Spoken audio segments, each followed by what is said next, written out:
Ty Brady here with Brady Insurance Marketing and the Ty Brady Way.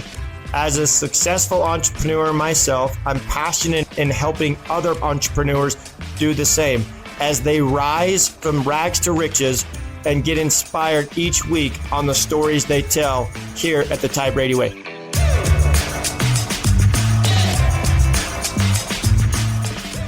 Welcome back to another episode of the Ty Brady Way. Today, I have the pleasure of interviewing Chris Avery.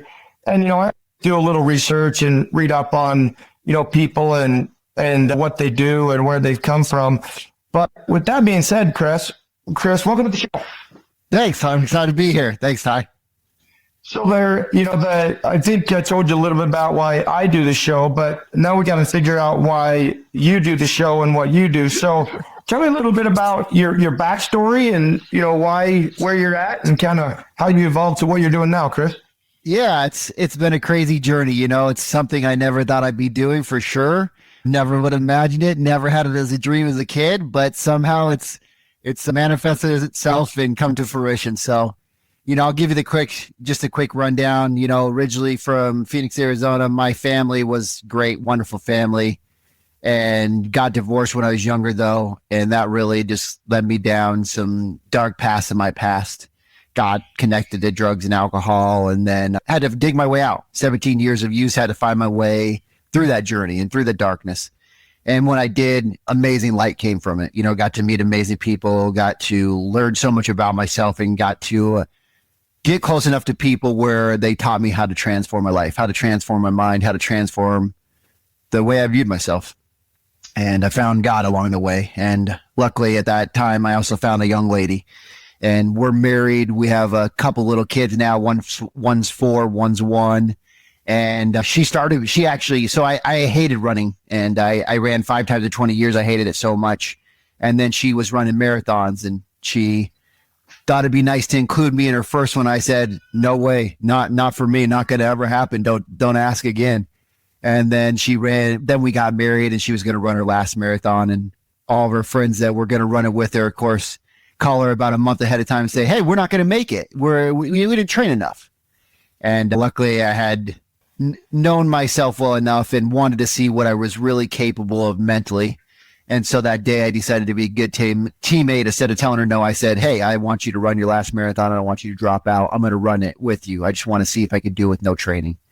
And that day, the sparking of doing it with no training and crossing that finish line that day unleashed something that I felt a deeper spiritual connection and a deeper understanding of how unlimited we are, Ty. How unlimited and how much we speak to our incapabilities and our limits instead of speaking to our unstoppable, or completely capable. And the way we need to move forward in our life, we don't speak it into existence. We just talk a lot about our past. And I learned that a lot from that run.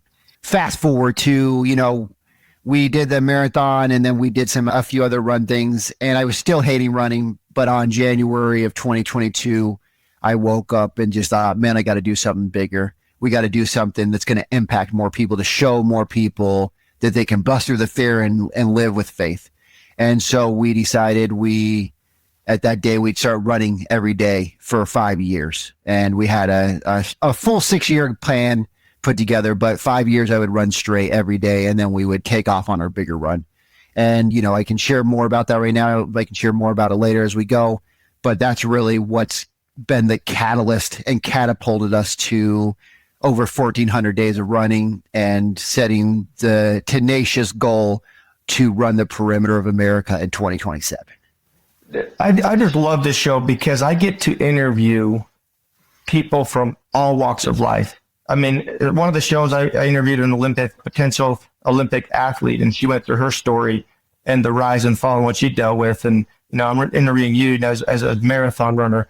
But what I want to touch on for just a moment is you talked about addiction, and I want to there's all kinds of addiction, right? I mean, people get addicted to social media, gaming. It may not be like drugs and alcohol, right?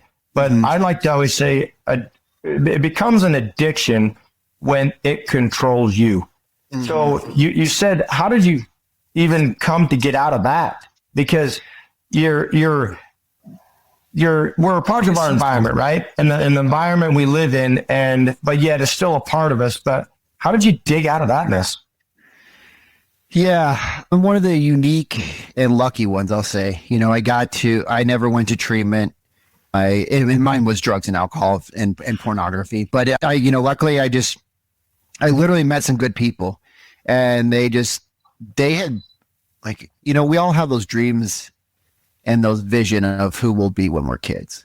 And then life happens and we kind of pile crap on top of it and we lose that vision. But luckily I got around good people in my late 20s, and they just started breathing life back into who I thought I would become someday. And they gave me some hope and a little glimpse of light. And luckily, just through that process, man, I learned how to speak to myself. I learned the way I was speaking to myself and the way I thought about myself and the damage it was doing. And then I realized, and then that just catapulted me to, okay, now I understand how I can think and speak myself into new actions. And really with that, man, there was a lot of heavy days, a lot of, I'd love to say that, I want to get sober and then everything worked out perfectly. It didn't, especially when I was getting, sober in the same room that I got messed up in for 17 years of my life. So really it was just through a lot of struggle, man, a lot of falling down, a lot of relapses, a lot of having to build up resiliency and build belief that, because at one point I didn't even think I could stay sober for a day, let alone hours of a day. So, I slowly trickle in these beliefs and little gaps that challenge my limiting beliefs. Like hey, I can't stay sober for a day. Okay, well, I stayed sober for a day, so I disproved that. And over time, it just built up this new belief and this new understanding of what I was really capable of and how I could actually do more than I thought I was able to do. So was there a regimen you went through, or was it just, okay, I want to win the day, or I'm going to win the hour? And you just built upon it, which leads you to, now running too. You talked about running. You didn't like it in the beginning, and now here you are doing it days on days on days on end. Yeah, that's a great question. It certainly was a building up process. It certainly was not just a regimen, like I got this handled. It was definitely, understanding my central nervous system and understand how I react to things. Understanding that every day when I would come home from work, I would usually because I kept my job the whole time. So I'd come home and I drink and I start doing drugs. But now I learned, instead of doing that to regulate my central nervous system, now I go take a nap. So I would start to implement new systems like that and new actions like that would adjust my thinking, adjust my biochemical change and my central nervous change. And so that really helped me start to develop tools and understanding on how to start to just prune little things in my life that weren't working well, and then prime my brain to start to search for the new, better actions. I hope that answers the question. Well, yeah. Would you say you found things that served you in a better capacity or a greater capacity? So like Absolutely. You're now, you're like, hey, I could do this, but instead I'm going to rest. You've got to sleep. You've got to have good sleep, or it affects a lot of things. It affects so many things. And that's the thing, right? Is it really is understanding how to extract value out of the past and the pain, because there's value there. There's massive value. So extract that pain, get value of it, become grateful for the past mistakes, and then understand, man, like working out, napping. Because I had no, especially with drug use, like I had no idea about good quality sleep. I had no idea how that was affecting me so much until I got around good people and got new information. And then that new information transformed my actions.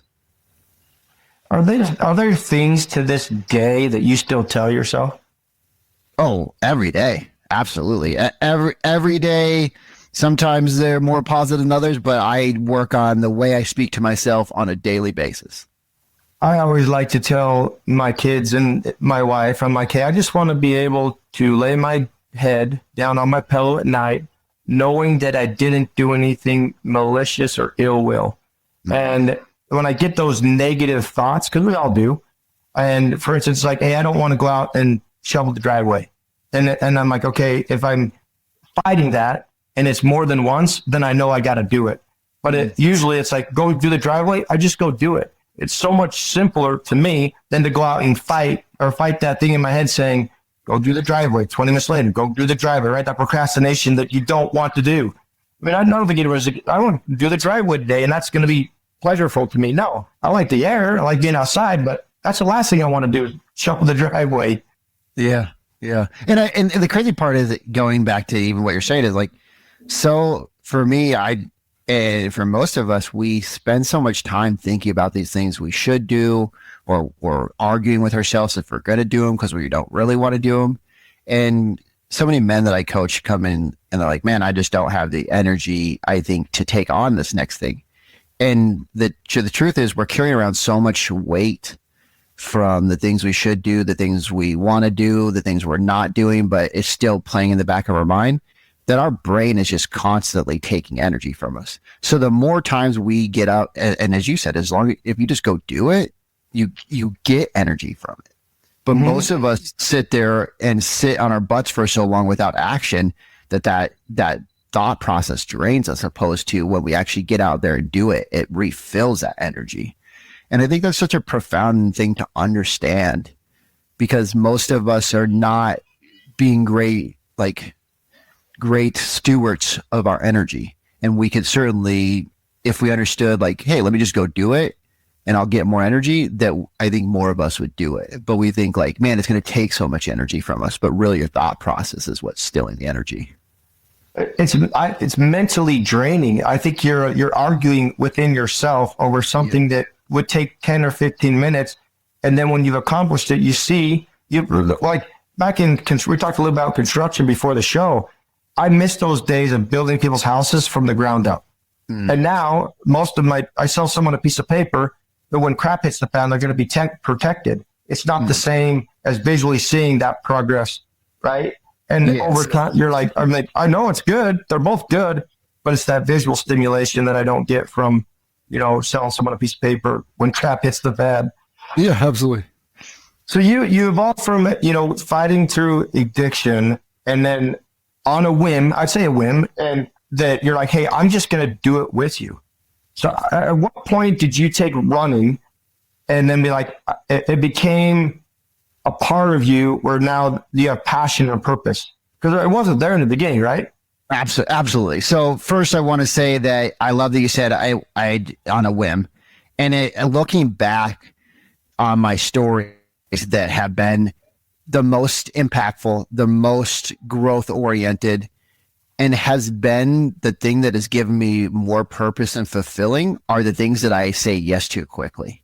Like they're not the things that I go spend hours researching, trying to figure out, overthinking, but the things where I'm like, oh yeah, I'll do that. And I even said to my wife, like a couple months ago, I said, it's amazing when I look back at our running journey and I go like, man, I just, literally she asked me before and I said no, but then it came back up. Then the last time, because there was more pressure and I wanted to be a good teammate to her, I said yes to go run the marathon. The first marathon, I said, no, that's absolutely the dumbest thing ever. I will never run a marathon. You pay somebody to run and you have to go how far? Those are literally my questions. Because, right. And so when you say just on a whim, it was just on a whim. And then even if we've moved forward to the run around America and how that's become more of a purpose.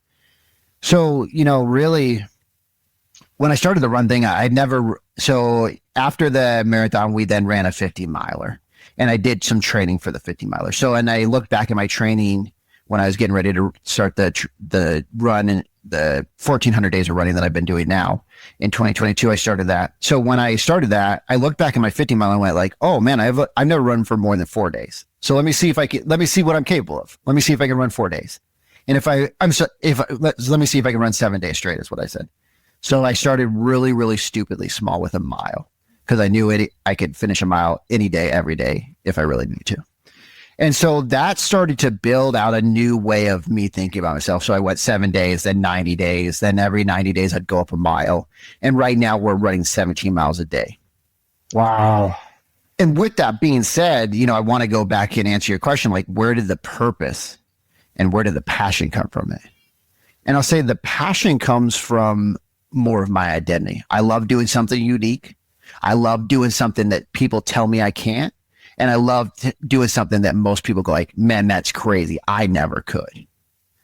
And so those type of things fuel my passion to do something bigger and to show people what they're capable of. And then the purpose comes more, and this may sound crazy to some people, the purpose comes more from the hard times. Because when you choose to do something every day for 1,400 days straight, there's going to be plenty of days where things happen where you go like, man, I can't figure out how to get this done.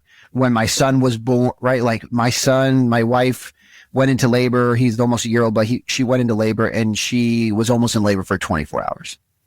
So that meant it was really, really hard to run that day. And 11:59 p.m., I remember the door sliding open from the hospital and me stepping out on the pavement. And that was step one of 14 miles that I had to run.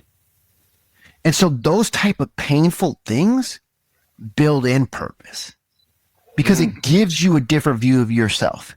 It gives you a different view of resistance. It gives you a different view of your view of what you are.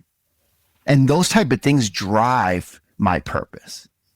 And that's where it's really cultivated. The purpose is understanding like, man, what can I do? And then it, because of the time and the 4 year plus of running, it shifted from let me like see what I can do to, man, I'm here to serve God and these men and the men that I coach. And I'm here to be a reflection or the light that shines to others. So the purpose has changed from, man, this resistance is hard, man, like what are we capable of? Man, look at what we can overcome. Look at what we can do.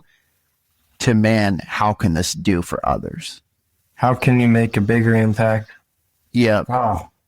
So it reminded me of I had a teacher that I talked to because I graduated early from high school, and he told me all the reasons why I didn't want to do it, and I can't, and all the things that I was told when I was a kid that I can't. And to me, I just, in the back of my mind, I'm like, I'm just going to prove him wrong.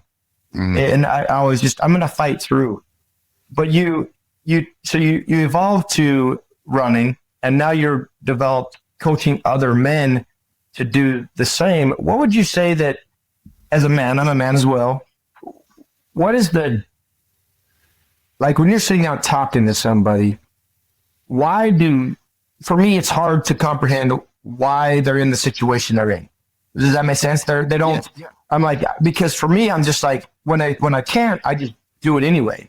Right. Mm-hmm. So how do you get somebody that's like, well, I can't do that. Or, you're trying to just say, you come with me, or how do you help people in your coaching environment to do better and want to do better? And I think some of them give up. They're just like, I've tried that, and they give up. And they're just like, they won't even put forth the effort. And you're like, where do you go from there?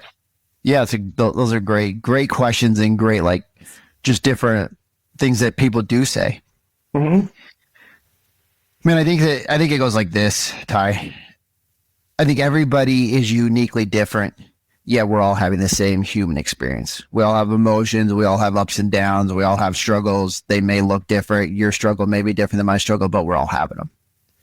So when I look at that, I have a deep compassion for these people. And from a person that was one of those guys, right? That like, I'm not you, Ty. When I don't feel like doing it, I just didn't do it. Mm-hmm. When I felt like stressed or worried, I just let that consume me. And so how do I help these men? First, I always want to encourage, like, if you think you can't, it's like Henry Ford says, right? If a man believes he can, or if he can't, he's right. So whatever our beliefs are, right? So TSA, think with belief, speak with trust, and act with faith. So if we do those things, we start to help them like look at that. But what we really do is we take their smallest action that they want to do that they're not doing. We break it down to a 5-minute or less segment of their day. And then we help them create like a one thing around that. So we only have them do one thing, and we have them build consistency in that. So hence the 1 mile, right? So 1 mile is really small. It takes 15 minutes, 7 to 10 minutes if I'm running. So I help them break it down in the same way, because most people, they're trying to think their way out of the problem they thought their way into, and we'll never do that. So we have to act our way out. So I know if it's just like driving a car with no power steering, right? If you try to turn the wheel when the car's parked, it's really, really hard to turn the wheel. But if you start to push on the gas and you get a little bit of movement, you get a little bit of momentum, you get a little bit of action, your steering wheel turns a little bit easier. And their obedience, their action is the same. If I can get them to act, which we do, then they become a little bit more obedient and clarity. They feel a little bit better. Then they can start to make better, like, thinking actions. But before that, I just want to make them have such a small action and then have accountability, because we are in the brotherhood and the community. Like, this is for incredible men that are chasing their biggest potential. We are here to explore this incredible story, because you got one life here, as far as I know, and we're here to make it the most legendary story you can. So we have to start to chip away with that. And I from running the marathon with no training, I learned this. I can do something big, like run a marathon with no training, once. But the next day, if I would have tried to get up and run again, I would have really been in trouble. Or I could do something really small that I can build up over time that becomes like this big legendary thing. And so for me, the understanding is, how do we break that thing down into something so small that the men almost laugh at it when they look at it and go like, of course I can do that. Because now we've crushed that limiting belief of that you can't do it, because we made it so small that it seems stupid for them not to act on it. It just reminds me of the saying, how do you eat an elephant? One bite at a time. Absolutely. And it's so easy to look at the whole elephant and forget that, and get so caught up and overwhelmed and stressed. But you're right, it's one bite at a time. That's what it is. The other thing I thought about is, like, my kids, when I coach youth sports a lot. We don't use the word can't. It's either you do or you don't. And as long as you give 100% all the time, every time, then you will succeed. And sometimes you may fall short, or you may miss an assignment, but that's what you have teammates for too, right? Because you win as a team, you lose as a team, but everybody is relying on you to do your job that you committed to play or do. Exactly. You've been running for 1,400 days straight. You got this great environment, your wife, kids. What does the next, 10, 15 years look like? Ooh, nobody's ever asked me that. That's a really good question. Man, okay, I'll give you the deeper insight. So part of this is build up this incredible community of men. Because I'm not here just to be a run the one-time story. I'm here to do other amazing things. So I want to build this community of men that we will then build out, like we're helping them build out their businesses, get really, good cash flow, have good money, have that certainty and safety around their family. And then we're going to roll that into buying up a bunch of real estate, because we have plans to help a lot more men start their own businesses, but we are going to buy up like apartment complexes, and then we will start to place business owners in apartment complexes, in houses around that area. And then we will build like in a sense, for lack of a better word, like a commune of different type of business owners that can help support and encourage each other, can help. If one does one thing in business and another one needs that in their own business, they can cross and like collaborate with each other. And so really that's the key, because for most of us that are starting businesses, especially for younger people, the biggest expense for most of us is our housing, then food. Mm-hmm. So if we can help take away some of that piece and help some of these business owners that have already found success and mentor these guys, we can help a lot more people build up successful businesses and have, courage, have autonomy over their decisions, over their time, over their family, and not have to have all these restraints by other people dangling money over them. And so that's really the bigger goal. I mean, that's the next 10-year goal. And then we have another 20-year goal after that. Yeah, I tell people on a regular basis that a salary is like a golden handcuffs, right? It's going to pay you just enough to help somebody else chase their dream. Yeah. So, and that's fine. There's a lot of people that are comfortable with salaries and they like that comfort, and they're, except for they may get canned or pushed out like I did in 2009 and had to start over. Yeah. I don't think I could ever personally go back and work for somebody. And I'm like, I can't. Now, I enjoy helping see other people, build a business. And I think that one of the things is in school, I think there should be a financial literacy class on how to open a business, what are tax advantages, and all the things that could be done. Because there's a lot, I talk to people on a regular basis where they're not taking advantage of things that are available to them and paying unnecessary taxes or not enough taxes. And I also believe that we live in the land of abundance and there's so much to go around. And I think that mentality where people are like, well, you work for me, I made you, or you wouldn't be here without me. It doesn't even exist in my world. You are you. And I want people, if they want whatever they want in life, I want to help them achieve that like you. Let's network. Let's build these together. Let's help each other because everybody can win. Yeah. Man, I love the class, like where you brought up about school. We should definitely have something like that. It's crazy. It's crazy the classes we take and the classes that we really should take for the real world, which is a whole different podcast and a whole different discussion. Yeah, correct. This is a whole nother 2-hour Ty and Chris show. But man, and that's the other thing that part of the brotherhood is the networking, right? Because most of us get in business and I'll say it for myself. I got in business. I didn't realize it was about relationships. I didn't realize like that was a key. I didn't realize like, hey, I should, help people and they help and they'll, some people help me and some people won't, but like help, support, network. And over the 7 years I've been in business, I realized that it's not the only key, but it certainly is a huge part. It is certainly a huge part to have somebody else going through what you're going through to reflect on. It's certainly a huge part to have somebody else go like, hey, here's some lessons I've learned. It's certainly a huge part to go like, hey, we have a bunch of people that will back you or support you or connect you with somebody that you need to be connected with. And man, networking is such a huge piece. And I will say it not just to business, but to healthy life, to the best life that you can live is healthy networking, meaning good bonded relationships. Because if you've seen the movie, Remember the Titans, if you remember the scene where the guy gets in the car accident, the next scene that they show you is all these men that were on his team. And they're there in the room. They're waiting in the waiting rooms at the hospital just to see and find out that this guy's okay or not. And we all want those brotherhoods. And very few of us have them to that level.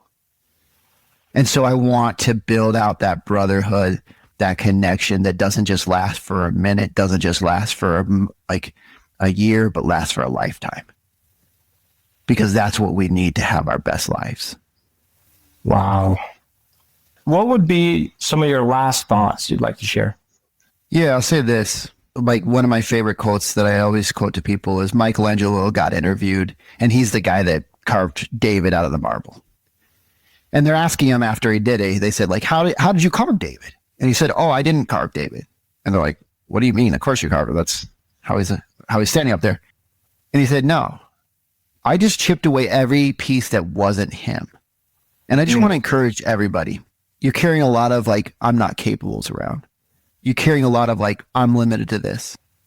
And just spend a few minutes with yourself tonight. Go for a walk for a few minutes. Go take a 10-minute walk. And ask yourself, did you put that 300-pound of marble on your back?